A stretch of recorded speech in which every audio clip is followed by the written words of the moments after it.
Hey everyone, it is time for a holiday edition Tara's must-have. What's a Tara's must-have? Well, it's an item or a collection that I have curated just for you that's pretty and practical and purposeful. And this is backed by customer demand. When we debuted this, it completely sold out. This is our beautiful lit arrangement in a gorgeous mason jar where we have draped our delicate fairy lights all over our eucalyptus branches, our Fraser fir. We've tucked in beautiful berries. We have pine cones. We have glitter that runs around it. And I have to tell you, it's on a beautiful timer, 6 hours. So meaning if you want it to come on at 6 o'clock at night, you put it on at 6 o'clock and then it turns off at midnight. And did you notice that sweet cardinal that we added to our beautiful poinsettia? It sits right on top of that beautiful wood base that you see there. You have the illumination there in the center and then all the magic that happens up top. Absolutely beautiful.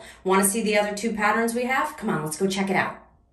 Here's one of the other patterns that we have. This is our gorgeous snowflake where you have that beautiful white of that mason jar with the pops of silver, those gorgeous snowflakes. And then follow me up again, the Fraser, the eucalyptus, the glitter inside that's not gonna come off. All of these are posable, the pine cones, the beautiful berries that you see there. And then don't forget also over here, we have our festive fetty, that true red and green, the beautiful pops there, also with your holly berries, your gorgeous detail of that spray. Look how dense and lush all of that looks. And reminder at the very end, we have that gorgeous poinsettia where we've incorporated that cardinal. So if you have someone, if there's always a sentiment where you always put something out for a cardinal as a reminder, that is such a beautiful way. I do it in honor of my dad. Where can you find these? Well, they're over at temp-tations.com. Head on over, whether it's snowflake, festive fetty, or poinsettia, check it out because these sold out the last time and they are back with 2 brand new patterns.